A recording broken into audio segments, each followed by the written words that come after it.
Hello students, आज हम chemistry में नया चैप्टर स्टार्ट कर रहे हैं D and F block elements. जैसे हमने पी ब्लॉक एलिमेंट्स पढ़े थे, पी ब्लॉक एलिमेंट्स जो हैं उनको पी ब्लॉक एलिमेंट क्यों कहा जाता है? क्योंकि उसका जब अपन कॉन्फ़िगरेशन लिखते हैं तो जो लास्ट इलेक्ट्रॉन है वो पी सबशेल में एंटर करता है। That's why they are called P block elements. बिल्कुल इसी तरह से डी और एफ ब्लॉक एलिमेंट्स होते हैं। डी ब्लॉक एलिमेंट है मतलब उसका जब अपन कॉन्फ़िगरेशन लिखते हैं तो उसमें जो आखिरी इलेक्ट्रॉन है वो डी सबशेल में जाएगा, इसलिए अपन इनको डी ब्लॉक के एलिमेंट्स कहते हैं। इस चैप्टर में हम पहले डी ब्लॉक को स्टडी करेंगे, उसके बाद एफ ब्लॉक को स्टडी करेंगे। डी ब्लॉक के जो एलिमेंट्स हैं उसका एक एग्जांपल देता हूं, स्कैंडियम। ये डी ब्लॉक के एलिमेंट्स की डेफिनेशन है। Elements in which last electron enters D subshell are called D block elements. आखिरी इलेक्ट्रॉन D सबशेल में आता है। जैसे कि एक एग्जांपल बता रहा हूं, स्कैंडियम एटॉमिक नंबर 21। हम इसके लिए कॉन्फ़िगरेशन लिखें 1s2 2s2 2p6 3s2 3p6 4s2। देखिए यहां तक कितने हो गए? 2 4 6 10 2 12 6 18 और 2 20 तो यहां तक हो गए। अपने पास कितने हैं? 21, तो एक बचा। 4s के बाद आता है 3d। वो जो एक बचा हुआ इलेक्ट्रॉन है वो 3d में गया। तो देखो जो आखिरी इलेक्ट्रॉन है वो d सबशेल के अंदर आया, इसलिए अपन इसको डी ब्लॉक का एलिमेंट कहते हैं। ठीक है, तो डी ब्लॉक एलिमेंट्स क्या होते हैं वो अपन को पता चल गया। अब बच्चों डी ब्लॉक के एलिमेंट्स जो हैं इनको पीरियोडिक टेबल में अपन कहाँ प्लेस करते हैं वो समझ लें। पूरे पीरियोडिक टेबल में 18 ग्रुप्स होते हैं। उसमें से ये जो फर्स्ट और सेकेंड ग्रुप है ये कहलाता है एस ब्लॉक। एस ब्लॉक मतलब इसमें जो आखिरी इलेक्ट्रॉन है वो एस सबशेल के अंदर एंटर करता है। जो बीच के ग्रुप्स हैं 3 to 12 ये कहलाते हैं डी ब्लॉक।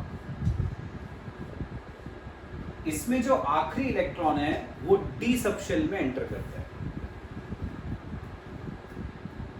आखिरी के जो ग्रुप्स हैं 13 to 18 ये कहलाते हैं पी ब्लॉक। आखिरी इलेक्ट्रॉन पी में एंटर करेगा। इसके अलावा पूरे पीरियोडिक टेबल में नीचे की तरफ 2 रोज बनी होती हैं। ये जो 2 रोज होती हैं इनको अपन बोलते हैं एफ ब्लॉक एलिमेंट्स, क्योंकि इनमें जो आखिरी इलेक्ट्रॉन है वो एफ सबशेल के अंदर एंटर करता है। अब बच्चों तुम जानते हो कि फर्स्ट और सेकेंड ग्रुप के जो एलिमेंट्स हैं that is S block elements, ये हाईली इलेक्ट्रोपॉजिटिव होते हैं। बहुत ज़्यादा टेंडेंसी होती है इनमें इलेक्ट्रॉन देने की, तो ये है highly electropositive elements. P block के जो एलिमेंट्स हैं इनमें बहुत ज़्यादा टेंडेंसी इलेक्ट्रॉन लेने की, मतलब they are highly electronegative elements. ये होगा इलेक्ट्रोनेगेटिव एलिमेंट्स, ये पॉजिटिव वो नेगेटिव। ये जो बीच के एलिमेंट्स हैं ये क्या शो कर रहे हैं? जैसे जैसे अपन लेफ्ट टू राइट जाएंगे वैसे वैसे ये बिहेवियर में चेंज रिप्रेजेंट कर रहे हैं। हम पॉजिटिव से नेगेटिव की तरफ मूव कर रहे हैं through the D block elements. D block element से होते हुए हम इलेक्ट्रो पॉजिटिव से इलेक्ट्रो नेगेटिव की तरफ मूव कर रहे हैं। मतलब ये जो डी ब्लॉक एलिमेंट है ये एलिमेंट्स का जो बिहेवियर है उसमें चेंज बता रहा है पॉजिटिव से नेगेटिव की तरफ। तो ये जो चेंज है इसको अपन बोलते हैं ट्रांजिशन, इसलिए हम इनको बोलते हैं ट्रांजिशन एलिमेंट्स। तो डी ब्लॉक के जो एलिमेंट्स हैं वो ट्रांजिशन एलिमेंट्स भी कहलाते हैं because they show change in behaviour from electropositive to highly electronegative elements. आगे इतना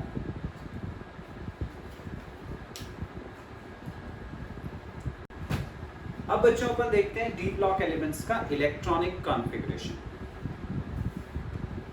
डी ब्लॉक एलिमेंट का जो सबसे पहला एलिमेंट होता है ये होता है स्कैंडियम, एटॉमिक नंबर 21।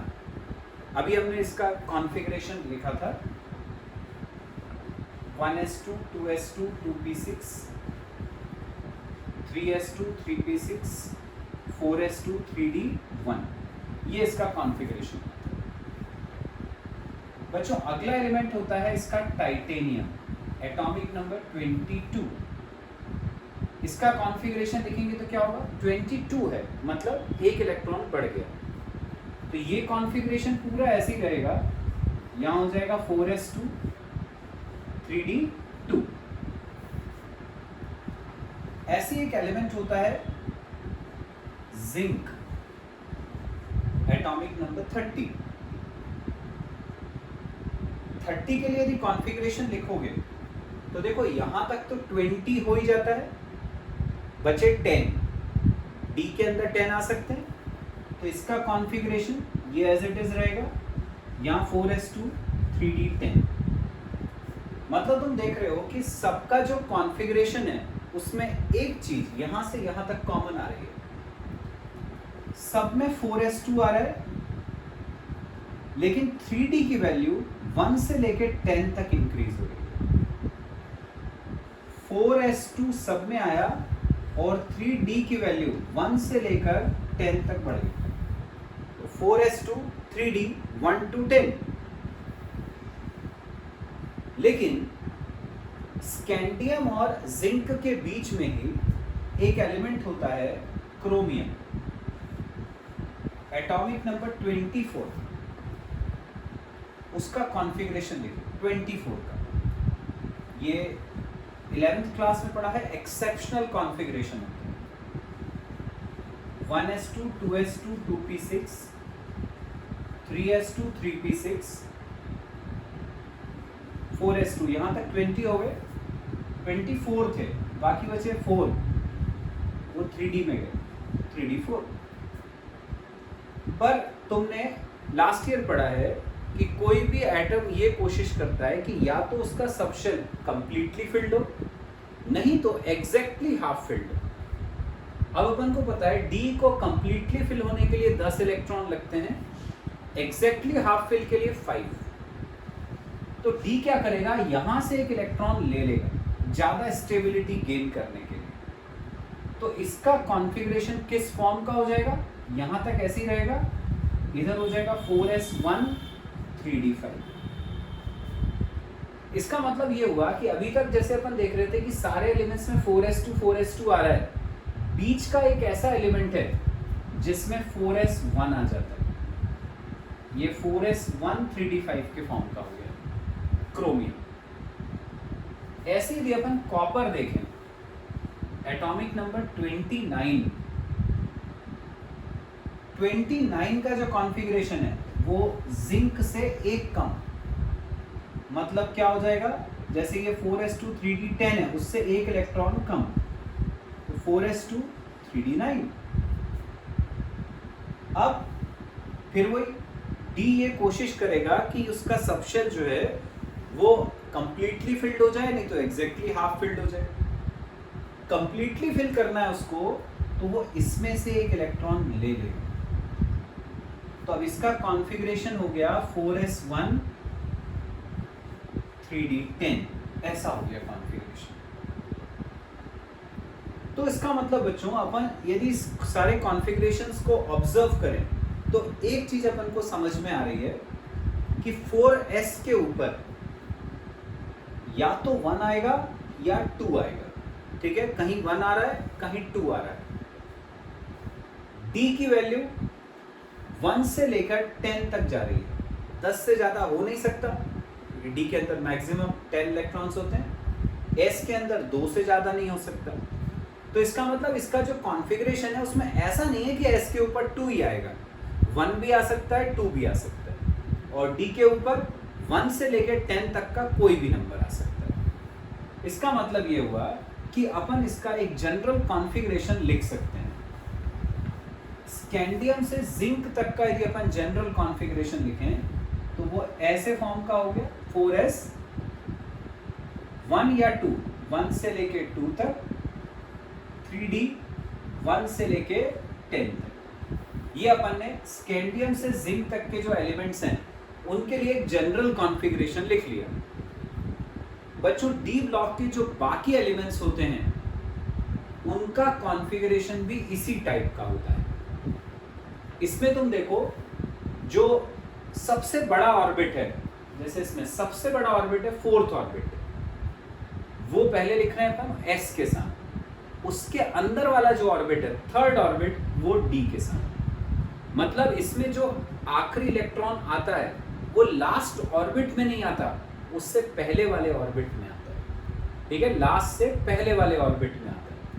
तो अपन इसका एक जनरल कॉन्फ़िगरेशन यदि लिखें तो जनरल कॉन्फ़िगरेशन उनका इस फॉर्म का होता है, ns 1 to 2, n-1d 1 to 10।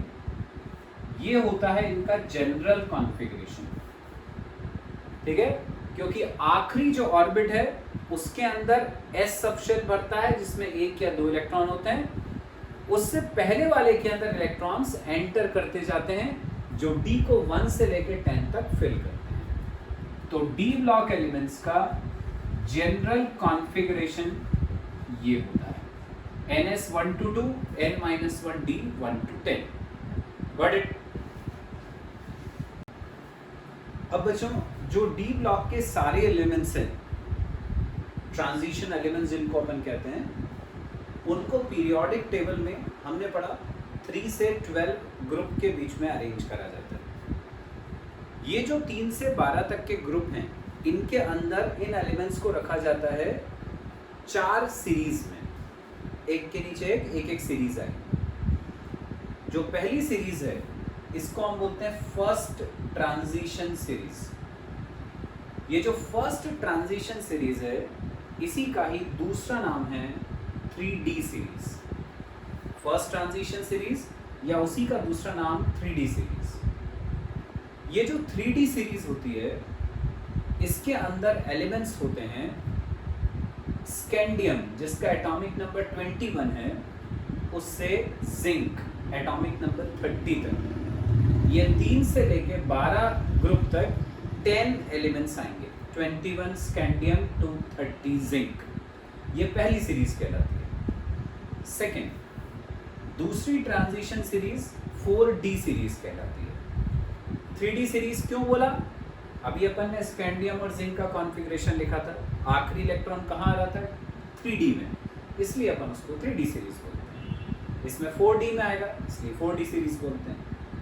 4D series के एलिमेंट्स होते हैं इट्रियम 39 से cadmium 48। Next, third transition series that is 5D series. इसके अंदर एलिमेंट्स होते हैं लेंथेनम 57 से मरकरी 80।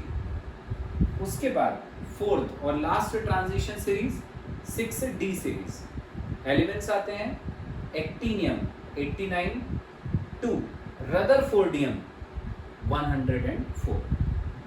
ये सारे एलिमेंट्स हैं डी ब्लॉक एलिमेंट्स की डिफरेंट सीरीज जो होती हैं वो बताई मैंने। अब बच्चों ये जो सीरीज हैं इनको याद रखने का भी एक तरीका है, वो बता रहा हूँ। जो इनके एटॉमिक नंबर्स हैं उनको तुम याद रख सकते हो। बस एक पहला एलिमेंट का एटॉमिक नंबर याद रख लो, बाकी तुम्हें पूरी सीरीज कैसे याद रखनी है वो मैं बता दूँ। पहला एलिमेंट है स्कैंडियम जिसका एटॉमिक नंबर है 21। अब अपन को जैसे ये पता चलना है कि ये कहाँ तक जाएगी, तो क्या करो 9 ऐड करते जाओ। 9 ऐड करते जाओगे तो पूरी एक सीरीज आ जाएगी, फिर उसमें 9 ऐड करो तो सेकेंड सीरीज स्टार्ट हो जाएगी। ऐसे 9 ऐड करते जाओ।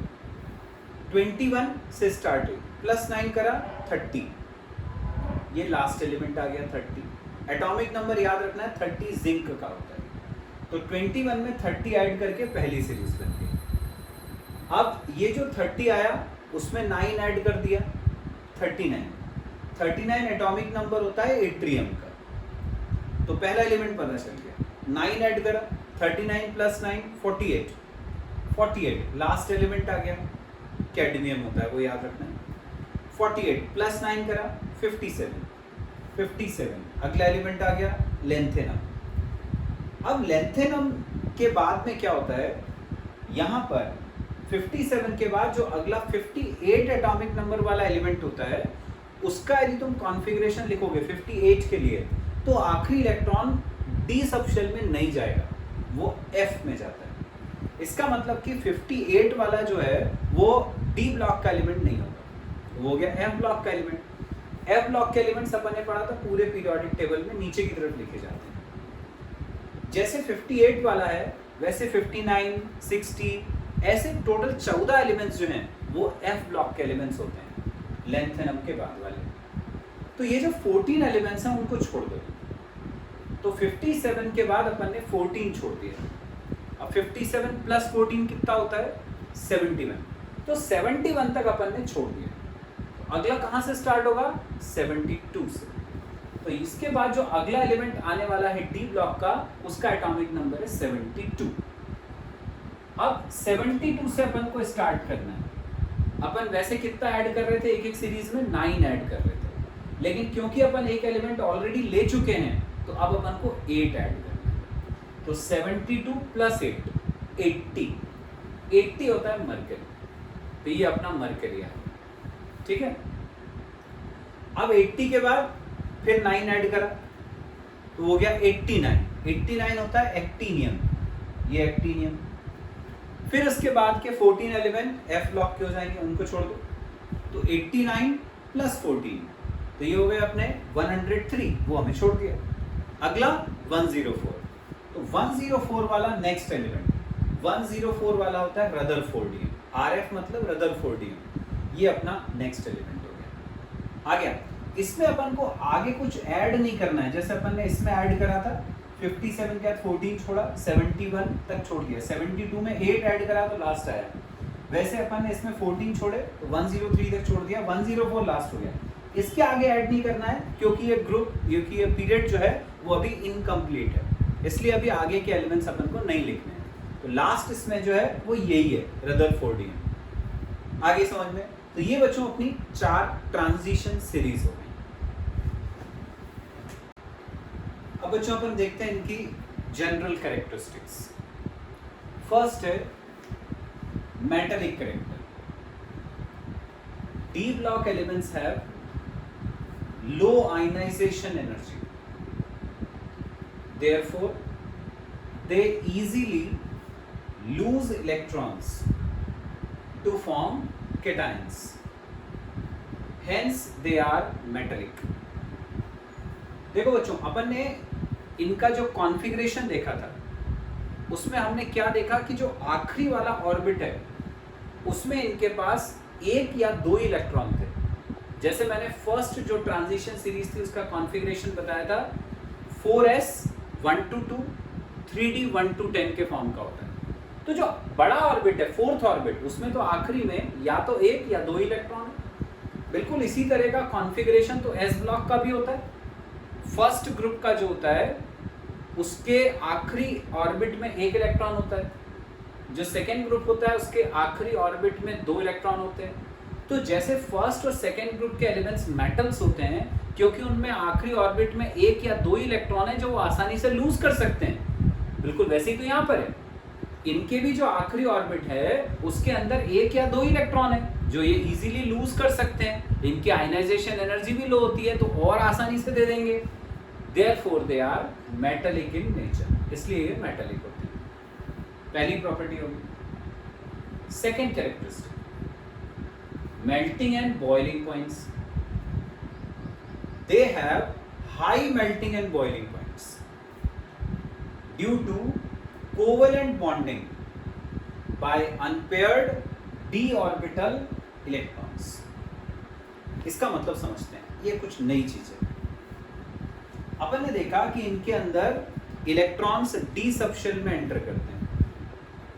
अब सपोज यदि अपन ने एक डी सबशेल बनाया जिसके अंदर ऐसे 5 ऑर्बिटल्स हैं, उसी एटम, जैसे मान लो एटम ए है, उसी का अपन ने एक और एटम लिया, सेम एलिमेंट है, उसी के 2 एटम लिए, इसके अपन ने 5 ऑर्बिटल्स बनाए। सपोज इसका जो डी है उसके अंदर 3 इलेक्ट्रॉन है, नीचे वाला भी सेम एटम है, उसका भी डी का कॉन्फ़िगरेशन वैसे ही होगा। सपोज उसमें भी 3 इलेक्ट्रॉन है, तो ये वाले 3 और ये वाले 3 इलेक्ट्रॉन क्या करते हैं, ये अनपेयर्ड इलेक्ट्रॉन से, अनपेयर्ड मतलब सिंगल सिंगल है, ये आपस में कोवेलेंट बॉन्ड बना लेते हैं ऐसे। ये ओवरलैपिंग करेंगे, ये इसके साथ ओवरलैपिंग कर लेगा, ये इसके साथ ओवरलैपिंग कर लेगा, ये इसके साथ ओवरलैपिंग कर लेगा, तो ये आपस में एक दूसरे के साथ मिलकर कोवेलेंट बॉन्ड बना लेते हैं। अब क्योंकि ये बॉन्ड बना चुके हैं तो इनको अलग करना अपने लिए मुश्किल हो जाता है, इसीलिए इनके मेल्टिंग और बॉइलिंग पॉइंट्स हाई होते हैं। आ गया इतना। नेक्स्ट कैरेक्टरिस्टिक है स्टूडेंट्स, एटॉमिक रेडियाई। तुम्हें पता है किसी भी पीरियड में जब अपन लेफ्ट से राइट की तरफ चलते हैं तो एटॉमिक रेडियस हमेशा डिक्रीज होता है, भले ही नंबर ऑफ ऑर्बिट सेम रहते हैं। एटॉमिक रेडियस क्यों डिक्रीज होता है? क्योंकि जैसे जैसे अपन लेफ्ट से राइट की तरफ जाते हैं वैसे वैसे नंबर ऑफ प्रोटॉन्स और नंबर ऑफ इलेक्ट्रॉन्स बढ़ते हैं, जिससे उनके बीच में जो फोर्स ऑफ अट्रैक्शन होता है, जो न्यूक्लियस का फोर्स ऑफ अट्रैक्शन होता है, वो इंक्रीज हो जाता है, जिसकी वजह से एटॉमिक साइज डिक्रीज हो जाती है, एटम कॉन्ट्रैक्ट हो जाता है, सिकुड़ जाता है, एटॉमिक रेडियस डिक्रीज हो जाता है। वैसा ही जब अपन एक सीरीज में लेफ्ट टू राइट गए, चाहे वो 3D सीरीज हो चाहे 4D सीरीज हो, उसमें भी ऐसा ही होना चाहिए। लेकिन क्या होता है, डी ब्लॉक में कुछ अलग होता है। पहले अपन प्रॉपर्टी देख लें पूरी, फिर रीजन बताता हूं उसका ऐसा क्यों होता है। Atomic radius generally decreases in a series with increase in atomic number. Number बढ़ने के साथ जैसे बाकी पीरियड्स में होता है वैसे ही इसमें भी होता है। अंतर क्या है? However the decrease is not uniform. जैसे लगातार डिक्रीज हो रहा है, पर जैसे पहले से दूसरे पे आए तो मान लो डिक्रीज 2 का है, अगले से सेकेंड से थर्ड पे आए फिर डिक्रीज 2 का है, लेकिन जैसे जैसे आगे चलोगे ये जो डिक्रीज 2 का था ये कम होता जाएगा, ये आगे जाके 1 का रह जाएगा, फिर 0.5 का रह जाएगा। तो वो एक जैसा नहीं है, जो कमी आ रही है वो एक जैसी नहीं आती है। इसीलिए यहाँ पे लिखा however the decrease is not uniform, हर जगह पर एक जैसा नहीं है। जैसे कि मान लो अपन 3D सीरीज की बात करें तो उसमें बीच में आया था अपना क्रोमियम एटॉमिक नंबर 24, लास्ट में आया था कॉपर एटॉमिक नंबर 29। तो शुरू में जैसे जैसे अपन स्कैंडियम से क्रोमियम तक आए तब तो ये डिक्रीज ऑलमोस्ट यूनिफॉर्म रहता है, लेकिन क्रोमियम से कॉपर तक जो डिक्रीज है वो ऑलमोस्ट नेग्लिजिबल होता है। इनका जो रेडियस होता है क्रोमियम से लेकर कॉपर तक ये ऑलमोस्ट सेम रहता है, ठीक है। तो radii from chromium to copper are very close, almost same रहते हैं। ये किसकी वजह से होता है? ये बहुत इंपॉर्टेंट है, this is due to screening effect. ये स्क्रीनिंग इफेक्ट की वजह से होता है। स्क्रीनिंग इफेक्ट की वजह से इनके जो एटॉमिक रेडियस होते हैं क्रोमियम से लेकर कॉपर तक वो ऑलमोस्ट सेम हो जाते हैं। अब उसका रीजन देखते हैं, स्क्रीनिंग इफेक्ट जो मैंने बताया उसका मतलब। देखो क्या होता है, जैसे ये न्यूक्लियस है, ये हमारा आखिरी ऑर्बिट है जिसके अंदर ये इलेक्ट्रॉन्स प्रेजेंट हैं। अपन को पता है ये जो अंदर के ऑर्बिट्स हैं इनके अंदर इलेक्ट्रॉन एंटर करने वाले हैं। इसी तरह का कॉन्फ़िगरेशन था 3D1 3D2। तो डी में इलेक्ट्रॉन अंदर की तरफ आते जाएंगे, आखिरी ऑर्बिट में नहीं आते, आखिरी से पहले वाले। तो यहाँ पर इलेक्ट्रॉन्स बढ़ते चले जाते हैं जैसे जैसे अपन एक सीरीज में लेफ्ट टू राइट जाते हैं। अब जब ये इलेक्ट्रॉन्स जो हैं इनका नंबर सफिशिएंट हो जाता है, ज़्यादा इलेक्ट्रॉन हो जाते हैं बीच में, तो न्यूक्लियस इस आखिरी ऑर्बिट के इलेक्ट्रॉन को जितने फोर्स से अट्रैक्ट कर रहा था अब वो उतने फोर्स से अट्रैक्ट नहीं कर पाता। क्यों? क्योंकि ये जो बीच में नेगेटिवली चार्ज इलेक्ट्रॉन्स हैं ये इलेक्ट्रॉन एक दूसरे को रिपेल करने लगते हैं। तो ये इलेक्ट्रॉन के बीच में फोर्स ऑफ रिपल्शन एक्ट करता है।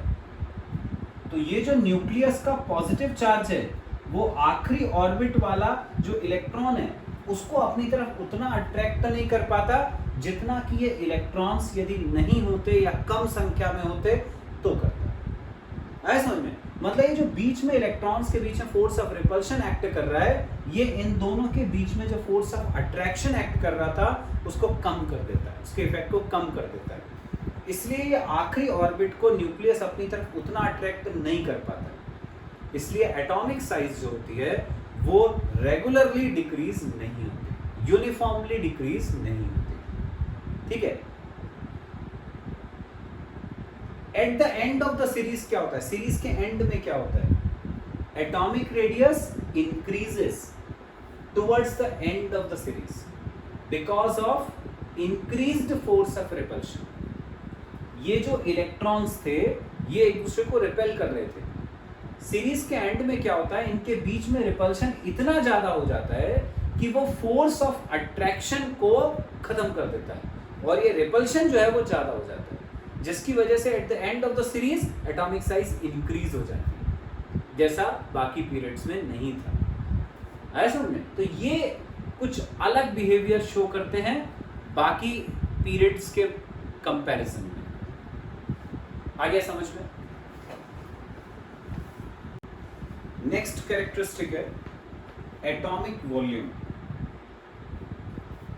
एस और पी ब्लॉक के कंपैरिजन में इनका जो एटॉमिक वॉल्यूम होता है, एटॉमिक साइज होती है, वो कम होती है। वैसे देखो अपन किसी पीरियड में जब लेफ्ट टू राइट जाते हैं तो एटॉमिक साइज जो है वो लगातार डिक्रीज होती है। अब डी ब्लॉक के एलिमेंट जो हैं ये 3 से लेके 12 तक के ग्रुप में हैं, मतलब 1 2 ये जो एस ब्लॉक है वो 13 to 18 ये जो पी ब्लॉक है वो उनके बीच में लाई करते हैं। और हमको पता है लेफ्ट टू राइट जाने पर वॉल्यूम जो है वो डिक्रीज होता है, क्योंकि न्यूक्लियर चार्ज बढ़ता है, न्यूक्लियस इलेक्ट्रॉन क्लाउड को अपनी तरफ अट्रैक्ट करता है। तो लेफ्ट टू राइट जाने पर एटॉमिक वॉल्यूम कम होता है। तो जब अपन यहां से यहां पर आए तो इनकी साइज एस के मुकाबले कम होगी, डी की साइज एस से कम होगी, वो तो समझ में आता है। अब जब यहां से यहां गए तो साइज फिर कम होनी चाहिए, तो जो पी की साइज है वो फिर डी से कम होनी चाहिए, पर ऐसा नहीं होता। डी की जो साइज है वो एस से तो कम होती है, पी से भी कम होती है। तो डी ब्लॉक एलिमेंट्स की जो साइज है वो एस और पी ब्लॉक दोनों से कम होती है। अब इसका रीजन देखते हैं। रीजन है न्यूक्लियर पुल। इनके जो वॉल्यूम्स हैं वो लोअर हैं than s and p block elements because nuclear pull is more, nuclear pull ज्यादा होता है। और क्यों होता है न्यूक्लियर पुल ज्यादा? क्योंकि इलेक्ट्रॉन एंटर करते हैं इनर डी ऑर्बिटल्स में, अंदर के डी ऑर्बिटल्स में, आखिरी ऑर्बिट में नहीं आते। ये आखिरी ऑर्बिट एटम का, ये अंदर का डी ऑर्बिटल, इलेक्ट्रॉन यहां नहीं आएंगे, यहां आएंगे। ये जो ऑर्बिटल है वो न्यूक्लियस के ज्यादा पास में, ज्यादा पास में हुआ तो दोनों के बीच का जो डिस्टेंस है वो कम डिस्टेंस है, तो न्यूक्लियस इसको ज्यादा अट्रैक्ट करेगा, ज्यादा अट्रैक्ट करेगा तो साइज कम हो जाती है, तो एटम कॉन्ट्रैक्ट हो जाता है, वॉल्यूम डिक्रीज हो जाता है। ठीक है, तो रीजन क्या हुआ कि इलेक्ट्रॉन आखिरी ऑर्बिट में नहीं आते, n-1 डी ऑर्बिटल्स में आते हैं, जो न्यूक्लियस के ज्यादा पास में रहता है, न्यूक्लियर पुल बढ़ जाएगा, साइज कम हो जाएगी। तो इसलिए इनका जो एटॉमिक वॉल्यूम होता है वो S और P ब्लॉक दोनों के कंपैरिजन में कम होता है। अब यदि वॉल्यूम कम हुआ तो क्या होगा? डेंसिटी होती है mass upon volume, inversely proportional है डेंसिटी वॉल्यूम के साथ। तो यदि वॉल्यूम कम हुआ तो डेंसिटी बढ़ जाएगी, मतलब कि डी ब्लॉक एलिमेंट्स की जो डेंसिटी होती है वो हाई होती है, रीजन वॉल्यूम उनका कम होता है। आ गया? नेक्स्ट कैरेक्टरिस्टिक है आयनाइजेशन पोटेंशियल। आयनाइजेशन पोटेंशियल या आयनाइजेशन एनर्जी का मतलब तुम समझते हो, पहले भी कई बार पढ़ा है अपन ने। आखिरी ऑर्बिट में से इलेक्ट्रॉन को निकालने के लिए कम से कम जितनी एनर्जी की जरूरत पड़ती है, that is called ionization energy. Ionization potential D block elements में किस तरह से वेरी करता है वो समझते हैं। They have high ionization potential due to small size. अपन ने पढ़ा इनकी जो साइज होती है वो छोटी होती है, छोटे एलिमेंट है, वॉल्यूम कम है, हाई डेंसिटी है, तो छोटे एलिमेंट होने की वजह से न्यूक्लियस की तरफ जो पुल होता है इलेक्ट्रॉन्स का वो ज़्यादा होता है, इलेक्ट्रॉन को निकालना अपने लिए मुश्किल हो जाएगा, इसलिए इनकी आयनाइजेशन पोटेंशियल्स हाई होती है। आगे देखें, they are less electropositive than S block elements and more electropositive than P block elements. Their ionization potential is higher than S block and lower than P block. अपन को पता है D block elements कहाँ लाई करते हैं, S और P के बीच में। S मैंने बताया था highly electropositive elements, P highly electronegative elements। तो ये जो D block के elements हैं ये उनके बीच में लाई करते हैं। S block highly electropositive है, ये उससे कम electropositive है। तो डी ब्लॉक एलिमेंट्स जो हैं ये एस ब्लॉक से कम इलेक्ट्रोपॉजिटिव होते हैं, पर पी ब्लॉक से ज्यादा इलेक्ट्रोपॉजिटिव होते हैं। अब यदि अपन ये बोल रहे हैं कि ये एस ब्लॉक के मुकाबले कम इलेक्ट्रोपॉजिटिव है, कम इलेक्ट्रोपॉजिटिव है मतलब इलेक्ट्रॉन देने की टेंडेंसी इनमें कम है। यदि इलेक्ट्रॉन देने की टेंडेंसी कम है इसका मतलब इनमें से इलेक्ट्रॉन निकालना मुश्किल है। इलेक्ट्रॉन निकालना मुश्किल मतलब तुम्हें ज्यादा एनर्जी देनी पड़ेगी, इसलिए इनका ionization potential S block element से ज्यादा है। तो their ionization potential is higher than S block. P block से कंपेयर करोगे तो पी ब्लॉक के मुकाबले डी ब्लॉक के एलिमेंट्स जो है वो ज्यादा इलेक्ट्रोपॉजिटिव है। इसका मतलब पी ब्लॉक के कंपैरिजन में ये ज्यादा आसानी से इलेक्ट्रॉन दे सकते हैं, ज्यादा आसानी से इलेक्ट्रॉन दे सकते हैं, इसका मतलब कम एनर्जी दी और इन्हें इलेक्ट्रॉन दे दिया, मतलब आयनाइजेशन पोटेंशियल पी ब्लॉक के मुकाबले कम है, कम एनर्जी देकर इलेक्ट्रॉन दे देते हैं। तो आयनाइजेशन पोटेंशियल एस ब्लॉक से ज्यादा था and lower than P block. आगे अब तक